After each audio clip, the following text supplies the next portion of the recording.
Ésaïe au chapitre 6. L'année de la mort du roi Osias, je vis le Seigneur assis sur un trône très élevé, et les pans de sa robe remplissaient le temple. Des séraphins se tenaient au-dessus de lui.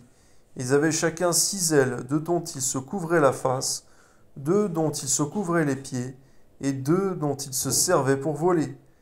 Ils criaient l'un à l'autre et disaient: Saint, Saint, Saint est l'Éternel des armées. Toute la terre est pleine de sa gloire.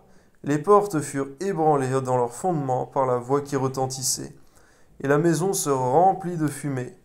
Alors je dis: Malheur à moi, je suis perdu, car je suis un homme dont les lèvres sont impures. J'habite au milieu d'un peuple dont les lèvres sont impures. Et mes yeux ont vu le roi, l'Éternel des armées. Mais l'un des séraphins vola vers moi, tenant à la main une pierre ardente qu'il avait prise sur l'autel avec des pincettes. Il en toucha ma bouche et dit: Ceci a touché tes lèvres, ton iniquité est enlevée, ton péché est expié. C'est vrai, Seigneur, ta présence convainc toujours de péché, Seigneur, et amène le repentir. Et l'humilité, Seigneur.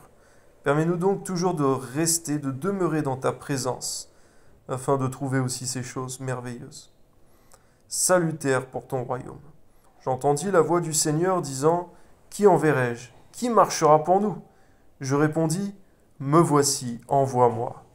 Donne-nous d'être comme Ézéchiel, volontaire pour ton œuvre. Malgré déjà tout ce qu'il avait vécu pour toi, Seigneur mon Dieu, il était encore volontaire. Permets-nous, Seigneur, d'être volontaire, Seigneur, lorsque tu cherches quelqu'un pour ton œuvre et que tu nous le fais connaître. Il dit alors: Va et dis à ce peuple: Vous entendrez et vous ne comprendrez point. Vous verrez et vous ne saisirez point. Rends insensible le cœur de ce peuple, endurcis ses oreilles et bouche-lui les yeux, pour qu'il ne voie point de ses yeux, n'entende point de ses oreilles, ne comprenne de son cœur, ne se convertisse point et ne soit point guéri. Je dis: Jusqu'à quand, Seigneur?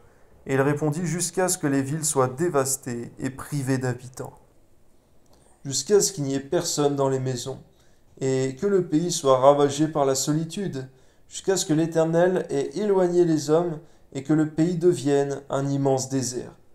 Et s'il y reste encore 1/10 des habitants, ils seront à leur tour anéantis. Mais comme le térébinthe et le chêne conservent leur tronc quand ils sont abattus, une sainte postérité renaîtra de ce peuple.